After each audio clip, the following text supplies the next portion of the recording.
All praises to the ancestors and our guiding spirits that accompany us and protect us. I want to start off by reminding you that we're not broken. Our anxiety, our fear, our rage, our grief are all normal. The system and these conditions are not normal. We're not meant to merely survive through these conditions.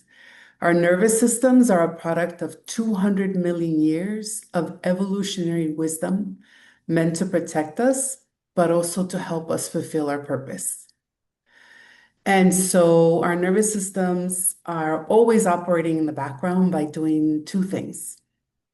One is mobilizing energy towards that end, safety and purpose. And two, conserving it so that we can move towards safety and purpose. Let's talk about how it mobilizes energy first. It mobilizes energy to solve problems, to be strategic on a campaign. We mobilize energy towards coordinating with our team to march in the street. It mobilizes us to lean into vulnerability and love, wonder, creativity. It can even mobilize us to flee or walk away during a conversation that is escalating and putting our dignity at stake. Our nervous systems also mobilize energy when we feel threatened emotionally or physically. We mobilize into what is commonly known as fight mode when we grip tightly out of fear of failure, when we escalate conflict instead of staying in connection to process with someone, when our strategy is replaced by panic and reactivity.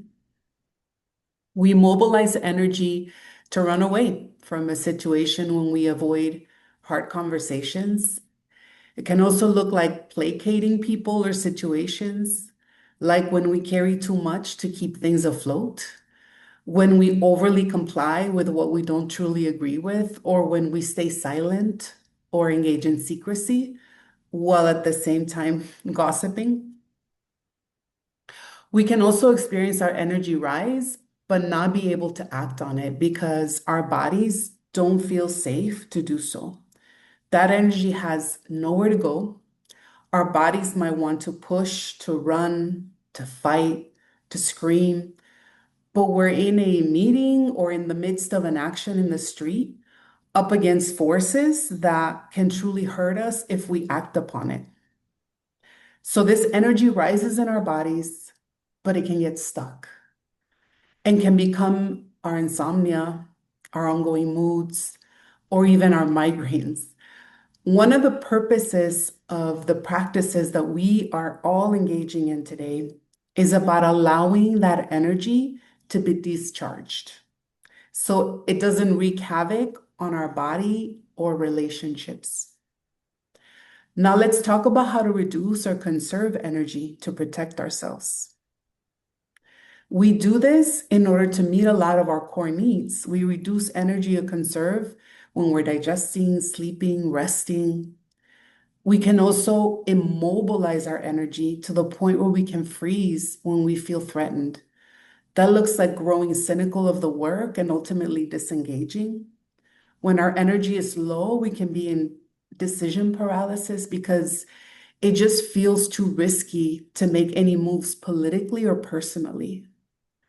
It can also feel like sadness, grief, or being under a wave of deep overwhelm.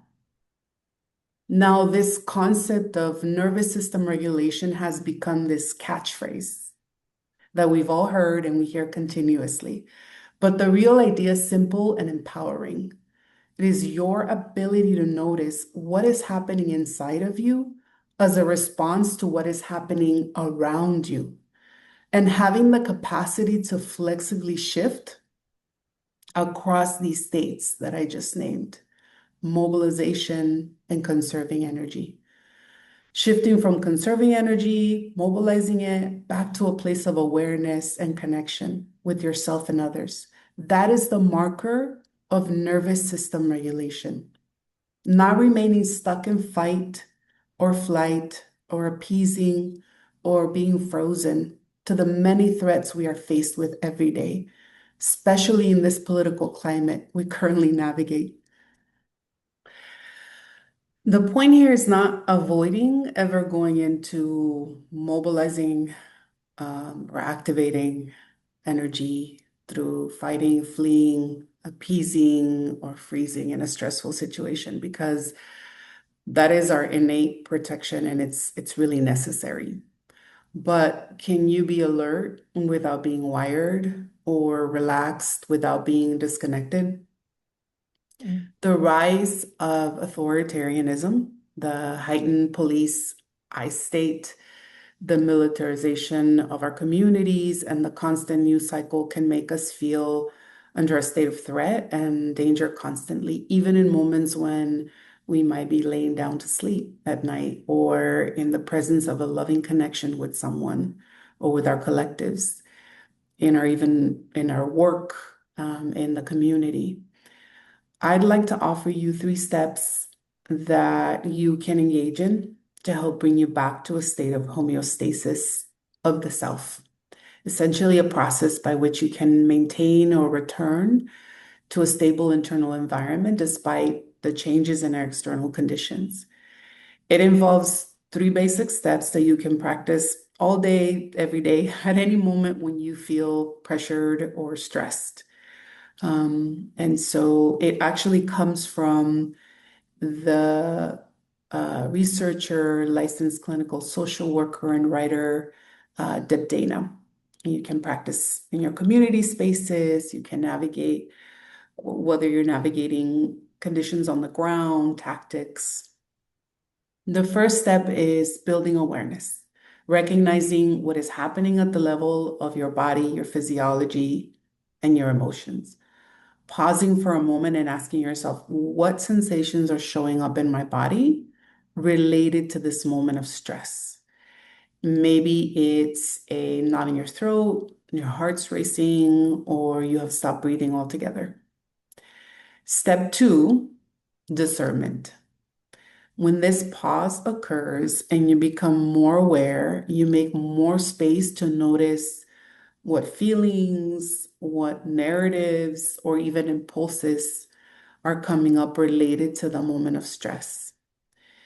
This is the moment you can reflect and decipher whether your response to the threat is the most adequate to meet the moment.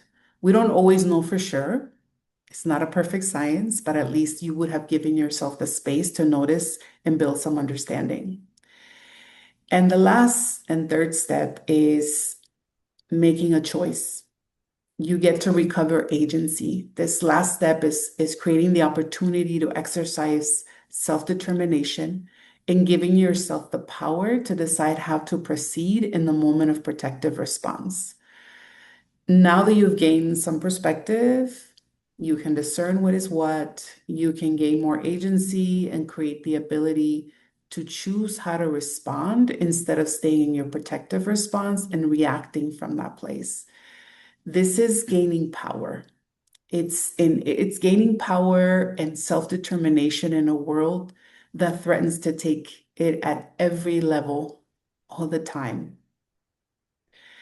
And we invite you to practice, not only in the moments of heightened stress, but also in the small moments of relative calm.